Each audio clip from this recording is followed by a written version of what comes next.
Good morning, good morning, good morning. Good morning, everybody. Weiss here, coming at you live with our series of episodes focused primarily on the evolution of business and our sellers. Episode 10. It's quite a feat here. 10 episodes. That means, exactly for those of you that are watching, 10 episodes means for 10 consecutive weeks, I have been doing a live episode every Wednesday, 9:30 a.m. Eastern Standard Time, to continue the streak of sharing and giving information. And I've got to say, 10 episodes doesn't seem like a lot. But when I put it into perspective, once a week, we're talking about, let's say, average 4 weeks in the month. We're doing this for about 2.5 months. And I got to say, it's been absolutely wonderful chatting with each and every one of you, interacting with everybody that has been joining along in the sessions, and more importantly, getting into this routine of doing this every Wednesday. And I want to continue to do this over and over. Remember, one of my major goals this year is to get to 30 episodes live, knowing that the inevitable will happen. There will be something that comes up. There will be a change in the schedule. There will be something that happens that may prevent me from doing an episode. And I need to be mentally and physically prepared for that type of stuff. But in the meantime, for the past 10 months, I've been doing it. And it's interesting because as I continue to do these episodes, I'm starting to build these habits and starting to figure out what my routine is when doing these videos. But at the same time, what I've come to realize after every single episode, when I view myself, when I understand how I sound, when I understand what I'm talking about, I begin to evolve. And that is what today's episode is all about. As you can tell at the bottom of the screen, it's how to evolve as a seller. And this is a huge, huge topic. Simply because there's so much information out there, so many methodologies, so many different things that we can do to better ourselves as sellers, to better ourselves as people, just in general. And evolution is inevitable. Think about it. Over the past 10 years, what are some of the biggest, even 20 years, what are some of the biggest evolutionary things that have happened in your life? Things that have happened around you, the way in which we build buildings, the way in which the internet has changed everything that's going on, and how businesses have adapted and evolved to the environment that they're in. Evolution is inevitable. And the funny part is, you know this, I know this, and everyone else knows this. The biggest question that we have to ask ourselves is, why is it that we decide not to evolve? Right? I mean, we know it's inevitable. Let's face it, as people, we have to evolve. Why, though? Why is it that we don't want to take that leap from what's from the past and going into the future? Why don't we want to skip and jump to that? How can we not evolve with the culture that we're around? And I bet each and every one of you know somebody who will say it over and over. Oh, I remember the days. Or I remember, I wish it were still this way. And there's a reason as to why people have a hard time evolving, have a hard time taking that leap. There is a fear in the leap. Yes. Are you moving in the right direction? Are you sure you're moving in the right direction? If I take this, will I succeed? Will I fail? Yeah. Fear is a huge thing, but it's not the number one thing that's the issue. when it comes to evolution. The actual number one thing, especially from a selling world, that makes it so difficult are habits. Yes, my sales fam. We have habits that we follow, sometimes religiously. We follow these habits simply because they've made us successful. It is what we were taught in the very beginning, and there is no other way to do sales but the way that I learned and the habits I created. I don't blame you. Many of the sellers that I have worked with over the years have created some of the most incredible habits ever. And that's what makes sellers successful. That's what makes a seller a killer out in the field. But as evolution happens, the things we did in the past may not be as effective as they are today, right? Things like sending out, like we've talked about this in multiple episodes, the evolution of sales, door to door, sending out mail, cold calling, then email campaigns, and now it's social media marketing. It has evolved each and every time. But we've been taught so many different ways to do sales that we find the habit that's most comfortable to us and we continue to do it. Because if we try something new, it's scary. It's hard to implement. You question yourself on a regular basis. Is this going to work? Is this not going to work?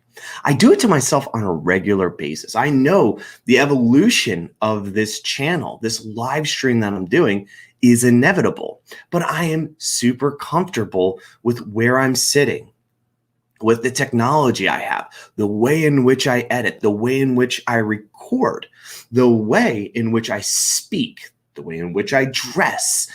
It's habits. One of the biggest habits is wearing a hat. I'm going to have to change that at some point because the evolution is going to happen. I need to evolutionize myself in order to happen. Look, I've got a new camera that makes me more crystal clear. I've got a new microphone that makes me sound better. I've got a new light that illuminates my face, whether if you like it or not. Crystal clear. And it's evolution, right? And it was tough for me to go out and look for a new camera. It was tough for me to go look for the right microphone. It was tough for me to go look for the right lighting. It was tough for me to get the right angles in order to portray myself in a certain way. But there are things that I looked at specifically from a motto that I follow in order to continue the successful journey of creating these videos, of doing these live streams and making it happen. So I took the leap, and I do the same thing within sales enablement. Listen, enablement is just simply making our sellers successful, finding out who they are, what they're great at, and how to keep them great at what they're doing. Yes, absolutely. But I need to come up with new methodologies. I need to learn about new technology. I need to learn about new ways in which the mind works in order for our sellers to continue to excel in this evolutionary moment. But the very first thing we have to do in order to tackle evolution as a salesperson, or honestly as anybody, is to understand what are habits. Now, I'm not going to give you the Webster Dictionary of habits because you're probably like, oh, habits. Yeah. It's just simply something that I do on a regular basis. Yes, it is something that you have practiced, so much that is natural. And that natural ability to be able to do something is something that is confined within your body that you must do on a regular basis, on a certain routine. Habits are something that are natural, and breaking something that is natural is very difficult. Let's put this up as an example, as a natural habit. I naturally wake up at 7 o'clock. Some of you wake up naturally at 6. to go to the gym. Some of you naturally wake up at 9 because you work a later shift. What happens if you wake up later? What happens if you wake up earlier? That habit is broken. How does that make you feel? It makes you feel sometimes horrible. Sometimes it makes you feel great, but you don't know because that habit was broken, unfortunately, sometimes naturally and unnaturally. Maybe a thunderstorm, maybe your significant other woke you up, anything of that nature. It's breaking those types of habits. You have a way in which you build out your calendar and you tackle your week. What happens if you take something off that calendar? You've all of a sudden broken that habit that you naturally do. Something you don't have to think about with habits because you just do it. And that's the hardest thing with evolving, because evolution, you're watching the world change around you, but you're stuck in these natural abilities, these things that you've practiced over and over that essentially you can't control. You have to do them.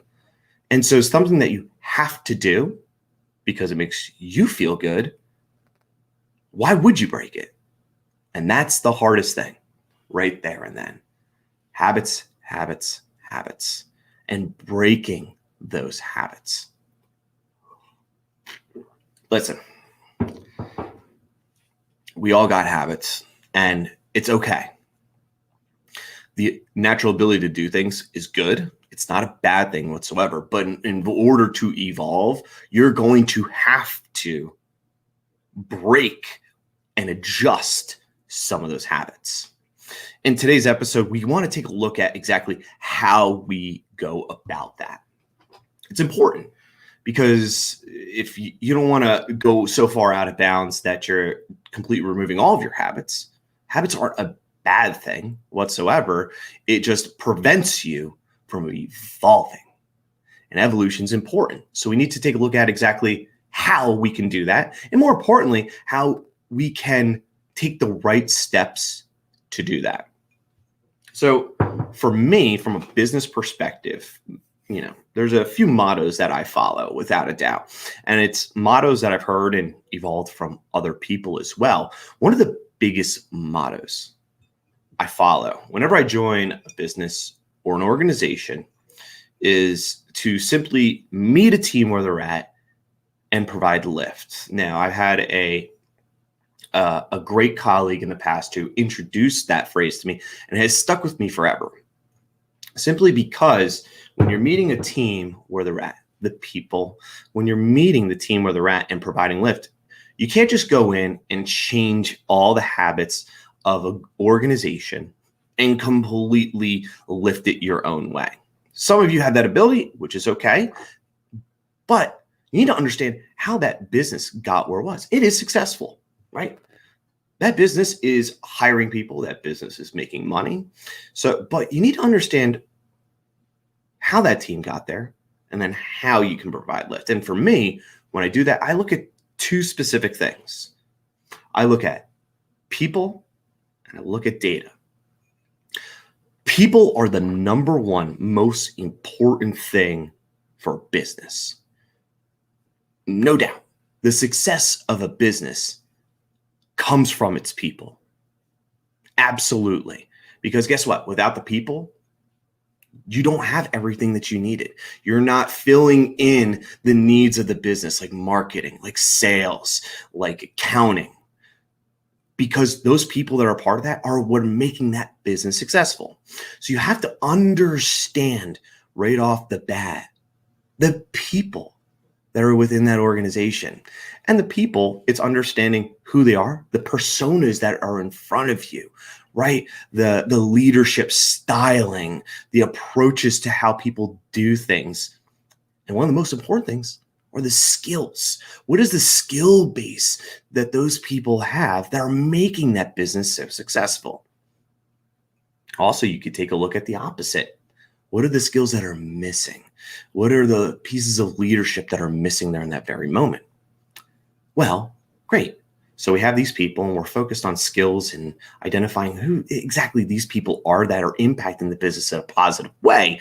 But there's also the data side. I want people to realize something that's super, super important. When companies say they're data first, they're not saying we only believe in data because that is the only way to success. It's not true. So I want you guys to all realize that, because I see it a lot out there. A lot of business saying we're data first. If you're not at a data mindset, then you don't fit in. That's not true. Data in a business world is essentially the ship steering the skill sets needed for the people to be successful. So when people say they're data first, they're saying we're focused on the people and the success of this business, because we will not be successful without you in the business. The data over here is going to help you be successful by saying, hey, if we steer you in this direction, you will get a promotion. You will hit your quota. We will go IPO.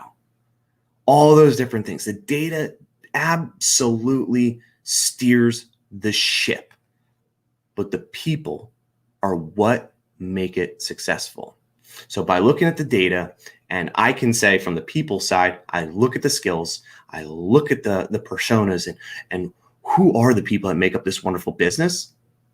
And I say, okay, how did it get there? That measurability of me and the team with that. Oh, wow, they got here because of this. Oh my goodness, look at the success rate here. And this is measurable. We can measure this level of success. The data also, fortunately, but unfortunately, tells us the gaps that are going on, the things that we did wrong, the things that could potentially go wrong. And those are the two areas I've always focused in on, because when I'm meeting you where you're at, I want to know the story. I want to know the story behind your skills. And I want to understand the measurability of the skills that you've brought to the table. And then finally, how do we lift that? Looking at the things that you were successful at, the things that you might have missed. And how do we lift that as people, as an organization, so that we all succeed in the long run? That's how I've always looked at it. So when you're evolving as a seller, the best way to start to tackle evolution of sales is to look at yourself and look at the data that is available to you. So when I talk about yourself, I talk about your skills more importantly than anything.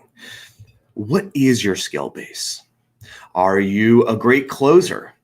Are you a great prospector? Are you great at the art of conversation that is sitting there right there and then when you are face to face, when you are virtual with another customer and you're able to unravel the pain points that are there?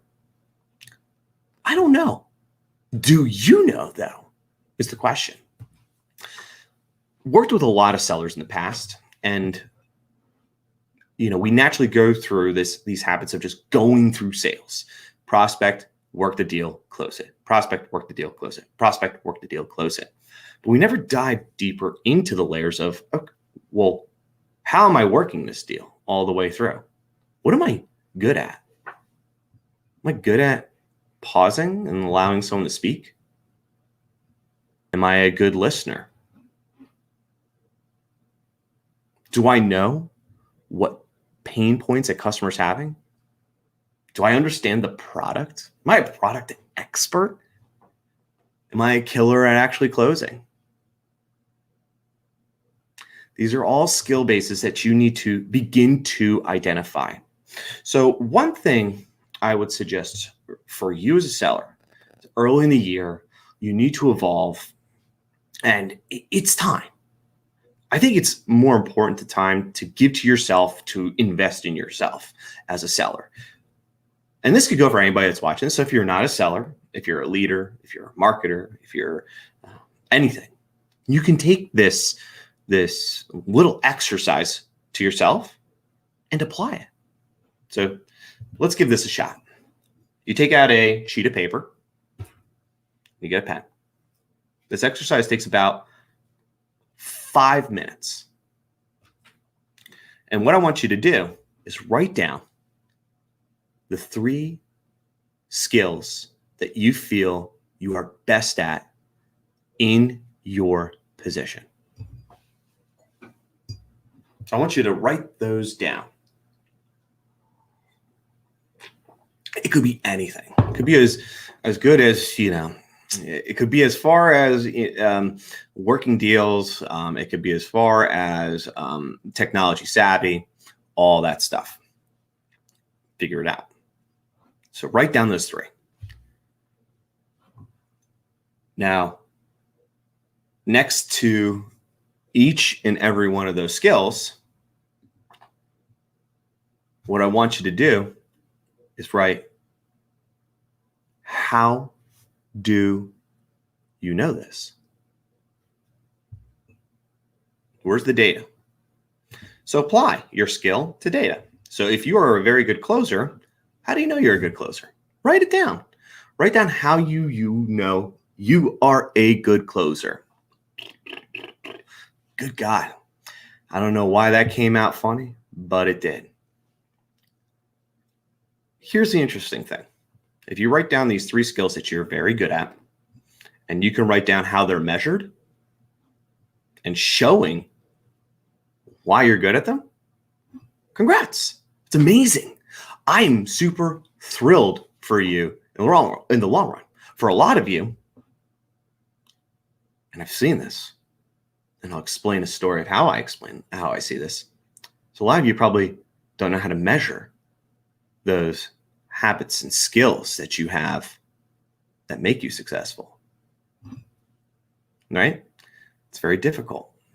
You got to measure that stuff. You got to build it out. You got to know why you're good at these things. I am good at these because of this measurable statement. I am good at this because my closing percentage is 40%. If you're a 40% closer, you better put that on your resume. But for those of you that don't have it, you're already putting yourself at a disadvantage. And the reason why you write down those skills that you're good at is because they're habits, the things you do on a regular basis, the things you feel you're really amazing at. You might be really good at them and you may not have the measurables, but don't you think it's important to measure your success? There is an exercise that I run with sellers all the time, especially with individuals and part of the organization, where we would normally say, what is your closing percentage? Most sellers can't even answer what their exact closing percentage is. That's okay. Most companies don't share what the exact closing percentage is. It's around this. That's not a real answer. Oh, the team average is X. That's not a real answer either. What is your closing percentage? But then we break that down a little bit further. And so when we take a look at that breakdown, we break down the pipeline essentially. So you look at your CRM, you look at your stages, and you say, okay, out of 100% of everything, what's my conversion rate for each stage? And where do I fall from the group and myself? And am I happy with that? We run that exercise and we actually share data with people. That's really all it is. Sharing who you are from a data perspective, because that data helps steer the ship to make people successful. So one thing I'm going to suggest for you all, without a doubt, find out the data about your success.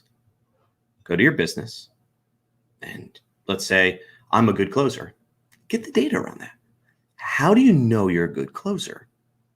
You want to be able to speak to that in a certain way, because the way in which we close has evolved over time. Have you evolved with it? Are you in a past iteration? Are you at version 2.5 instead of 6.50, right? Everything constantly evolves. Have you evolved in that way? Could it be better? Also, the things that you're maybe not so great at, do we need to evolve that as well? So take a look at the data there. Now, there are a few things you can do from a data perspective when it comes to breaking these habits and really diving in and evolving as a person. There's a ton of data out there in the evolution of sales, right? There's data on people. There's data on customers. The internet is a phenomenal thing. LinkedIn is even more phenomenal because you have people who are up to date on the evolution of sales and they're sharing their information for free. Take that information and see where it applies to your skill set. Does it apply to your closing? Does it apply to your prospecting? Does it apply to your outreach? Does it apply to the way in which you close deals? Yeah, there's so much free content out there. The business that you're working for as well, get the data about yourself. What makes you successful as a seller in that business? And it's hard because some businesses don't have that information because they never thought about it that way. Just think about it from the top of the organization piece, the average of everybody. But you're not the average of everybody. You are you. So you need to know who you are and how you're impacting the business in a successful way.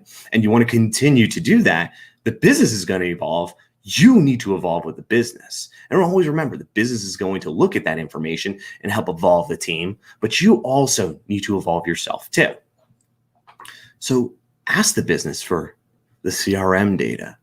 If you're using technology like Outreach, like Gong, like LinkedIn Navigator, use the data that's in there to understand how you're performing. If you're not looking at that and you're just utilizing it, just saying, it's okay, how do you know to evolve? Are your email campaigns off? Are they on? Are you being successful? Are you not being successful? The evolution of that all depends on, are you making the right steps of understanding not just your own habits and how you're to break them, but the habits of others? Because you think it's hard for sellers to break habits. The rest of the world is hard to break habits. Their habits are always going to be there. And sometimes they won't evolve, or their habits are preset based off of a generational gap, which is okay, right? Come from a generation of walking in and doing door-to-door sales. I come from a generation of social media and connecting with people through WhatsApp and all this other stuff. Like, there's different generational gaps of habits, and it's okay. Some of those generations have hopped and evolutionized, but a lot of people, like we're knowing now, habits are hard to break, and we keep those habits and we continue to use those habits.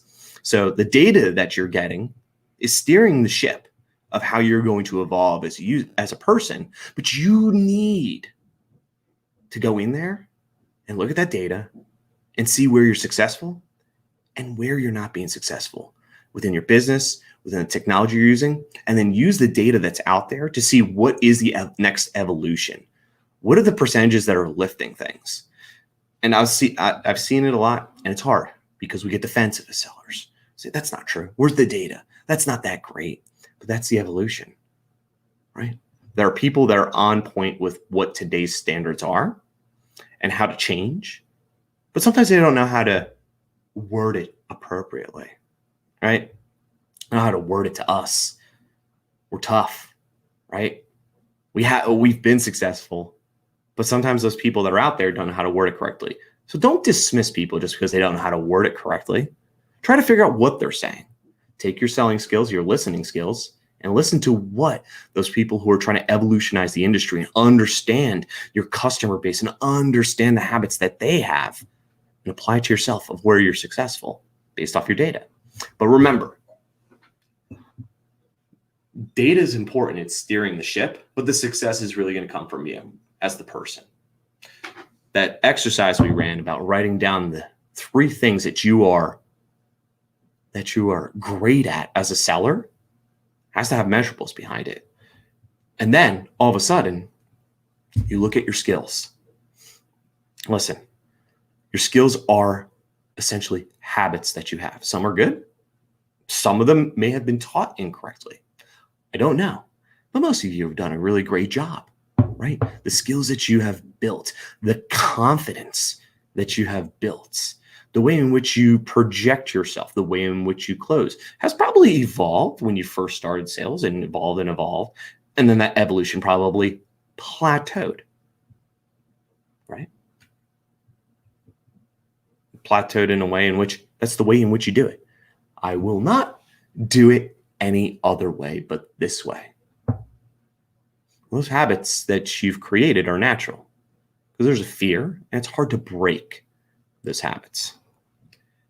And that's all skills. You've learned these skills over time. And it's okay to learn new skills. right? Sales is going to change. The habits of your customers are going to change. You need to understand the habits of your customers, because if they are unwilling to change and you're willing to adapt to their habits, that's a win-win scenario. But then that requires you to learn new skills that encompass the habits of your customers. Skills like new listening techniques, skills like language. And it's not speaking other languages, it's the way in which you project things, the way in which you say things. If you're doing video and virtual, you need to be as crystal clear as possible. How do you do that, though? Well, these skills you can find all over the place. Skills can be found through seminars. Skills can be found through coaches out there. But in order for a skill to truly stick to the way in which you sell, it needs to become a habit. That habit, in order for something to become a habit, is something you need to practice. Now, there's a great individual who has given me this phrase that I use forever now, which is practice makes permanent. Doesn't make perfect. And guess what? That practice that's making something permanent becomes a habit. So if you want to enhance any type of skill, listening skills, physical skills of how you move and how you project yourself, vocal skills, anything like that, you got to practice it. You can't just read it in a book and just be like, that was really great, I have a new skill. That's not how things work. Think about it from a developer perspective. If you're trying to learn a new type of coding, you don't just read a book and say, wow, that was easy, I got it. No, you have to practice it. You think these video editing skills just happen naturally? No, I had to practice these video editing skills over and over and over and over and over before it became a habit, before it became natural. And then eventually when it became natural for me, because I see the evolution, I need to adjust and modify. Remember, if you haven't evolved as a seller in the past 3 to 4 years, you're 3 to 4 years behind. It's going to be harder for you to build new habits from a skill-based perspective because you're so ingrained with your current habits. You have to take that leap. You have to practice it, knowing that you're going to be successful, and work towards your successful skills that you already have. Doesn't mean replace everything and go forward. Sometimes it's a matter of just plug and play. But you got to make those new habits, because the evolution requires you to practice all these new things and make them a part of your routine.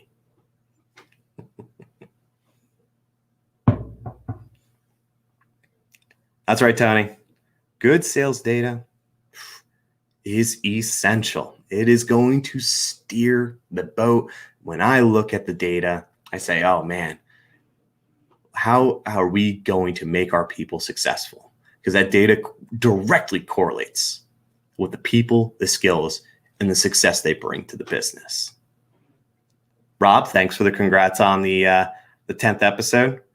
See if we can get to 20 at least to start. The goal is 30. 20 is a milestone. 30 will be great. If we can get past 30, magnificent. So team, there's a lot of things you can do to evolve as a seller, right?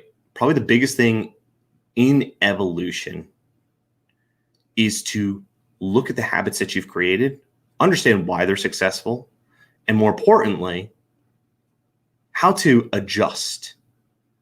Not always break, but adjust the habits you currently have. Because those habits are from the past, and you need to leap into the evolution of the future. So by taking those habits, applying that same principle of practice, putting it into those new habits of the evolution of sales will help you adopt the evolution of sales. The two things you're always going to look at, one is yourself, your skills, and the measurable of those skills. The second thing you're going to look at is the data, understanding what you need to do to move forward and lift. You can look at that yourself, and your managers and your organization are going to help you through that. But you can take initiative and move through it as well. So guys, evolution is inevitable. And evolution is always blocked by habits. Habits that we have that we've naturally built over time.